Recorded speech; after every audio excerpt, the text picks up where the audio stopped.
abusiafo ene adofono mema obibia akwaba ede ever too much GHS musonfo muniaba APC kapane no so minimo edi ehye na ene de yankasa yem papa MP4 Asin Central Honorable Kennedy Ohene Ejapon akomprekon ba kopewodin simbi abetu edwa ede afa eye MP chese womu ekunu ewo eye Mfantiman constituency eye MP Mr. eye Eko Kwansa ni wono ehunu odina no ababetu din simbi ababetu edwa ewo mu bekaya eye papa yi bloggers ene ebiemu nsuso no eye news outlets dodo na ebaye na etwema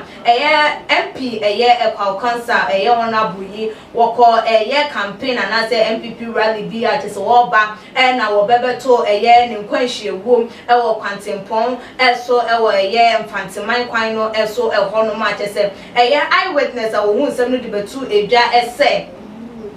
womo ka ni bebedru wonom no na chese cars bebre wo honom a Roberts no ejina numu no driver no wotwi wanabo kwa cancer ka no na gye se wo dane ne ho numu na chese Roberts no atututu a ma nedayi wanabo wanka ti asefo wo mususu se wo no ka ho ebi na ma wo mayi mu ayeden no nti wo be ma na brabo nso ayeden sa ede ama no a chese Ghana fo nse we betu dwa na wo bia edwen ho se de bio na wukuni panana na wanya wofa ahude wukuni panana na omanu emu adwom na no na Honorable Kennedy Ejapon ekokopie mu ewo wo mo abusuafie wo mankasim no Honorable edinsem etu edwa esem Ann Roberts na ekun Ekwa Cancer na ebiemu no nsoso no said the brand no ba ya bonti ana say eyewitness no asemo de bebetu edwa wo chewri nyina no entro na sa brand no kosoa na wo ye de wo ye na wan sha wo mo ebe suspect ne say onim ewo no ehu ebi na Honorable echire mu ase enye Ann Roberts form na ekum Honorable Ekwa Cancer yi edie na chese contract killers woma ye bo womo pa nkrofa ye tua womo kase womo ndibone womo enedi sa ejuma no na Honorable Kennedy Ejapon de na no etu ensem no emu no wo kire mu anachese enhwehwemu koso no na woma ehunu cars 6 omom di kan enhwehwemu ehu cars 6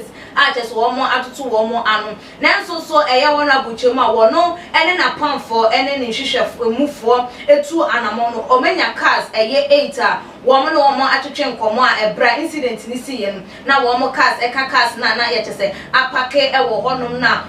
wo kiremu am upon nkrofo womo gina womo enyina no womo antimi enku obia emfrimu se Ekwa Kwansa epem na womo etimi ekun no eno na ma wono ne hunu se enye Ann Roberts kwa womo nye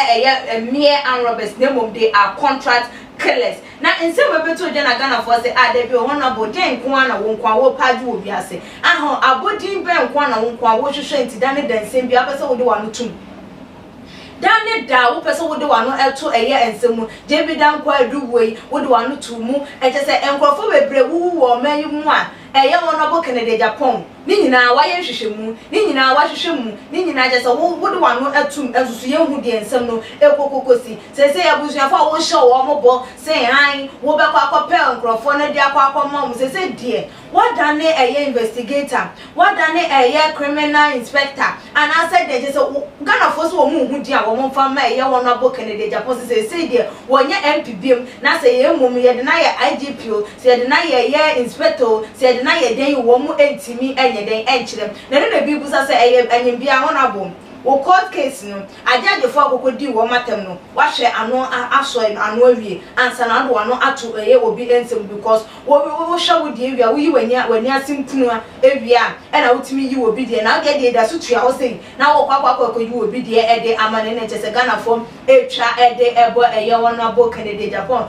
na no wo de ato nsem mu se de bia asimpi kwakwa wo a edi se bekra no Honorable Kennedy Ejapon na dan da ene wo we docket no we information or ya wo beliki ni peti ane na so obeyese wono nko na Ghana ha sei wo ehwehwemu woni obia de obia ye wo esumu ase enti we ya wo se anode ne ho agim we enye na dwuma enti won pani baby na won fa enye den entina na ebinom nso se ada bio papa we akwa ye bofo nyankopon yi no ede ama eye wo man Ghana enye MPP amanyo kuo no krampo asase bia wo ye no political way there bi wo no de wo kire mu a eye papa yi anasa won abo Kennedy Japon nyankopon yi no se ne ebe ya Ghana hanom enwoma ekoso wo suma se enwoma achese ebone okrofo edie ne ye betimi ayede ehunu na se dane da wo ba abonti na obebe kan se wi na se ye beso ya no edi egu ne so dia ene ebe ye den watimi abo adwuma pa ede ama eye wo man no man no etimi etumpoti dodo na se yenya no na eye hono abo won koso a endi eye ni dwuma won koso a enye de wo be den obeye esansem won mo agini di se wono de wakasa wo ye hwehwemu na wa pe eye won mo hwehwe no wo beye enti ye mo no abaso ewo na dwuma den a na nsen wo ye no ehu na enumom na ewo se ye hwe na yen kan enya de ehu enye den ehia na no na ebinom nso ehwa abusia ewuwa ekoso enoma eyeyi enti aposifo pa kire se wo madwuma ye de ehye wo mo nsa na se the duty dwuma wo mo edie no ni rules ana se enhyehyɛ ye da mo a wo so wo mo ye no wo mo pa kire se wo mo ni mu ada ne de ji so obi na emfa na ho be for mu enye wo mo adwuma emfa ema wo mo ana sanse eye utie won abon kase mo chem se abrantie no a wo de betu dwa se oye eyewitness na wo ngina wo ebie no nanso so police fo etie ya na se wo mo de ne nsem betu dwa no wo mo gusu etie wo mo se nokure ebi ewom no na je se aposifo eni wo madwuma eso eya na se den antidane de gi se enkrofo den etu wo mo nan den esimu na no na binom nso kase da bi Wanabo enam sa kwa ye MPP ni enuti ena wo ye hwehwemu na nka kwa ye NDC ni anaso wo bifunu bi akwa ankanya de so wo be brand ni moje ni na so kwa ye MPP ni na aka wo mu na ayi no ebo mu kotodwemu nko de ena odi ne hu ajim na se ye be ye adwen se agi se ade ka yen ansana yetu hu anamode a ene no mayi enya de se ye betimi atu eye empo enti wanabo e so wo bibi wo hwehwemu bi eya anka me de nkam susu se ka hwehwemu no ka tokoso eyeye esensen ka okokobọ debro ma ya amanse nyina enti ebia enya de se anka ehu ehia na na wona bode ensem no etu edwa enti wonsusu a wofie wonsu wade nkyere efa ho eyesen fabra too much in your comment section wo bia mo so like videos na share all the social media platforms so wait me so follow your IG page too much _, say eye wona bodi se wo ka sa ensem no anase na ehu ehia fa ni nyina ebra na ebesom ede amamidin ede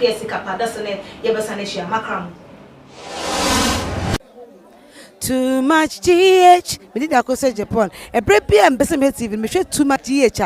The move for. Hey, almost sports and as entertainment. Hey, the move for. Mo koso show mo. No anybody de bia. Me da ma say love you. Me did the Isaac Kodwampo. Obetumi afem the great tempo. Mbring. Won me nka mo ni hwe too much GH. Too much GH. Mo ye too much. Na me so me ye am fire. Too much GH. We boy what? Shout out to your fans and everybody who is watching Too Much GH.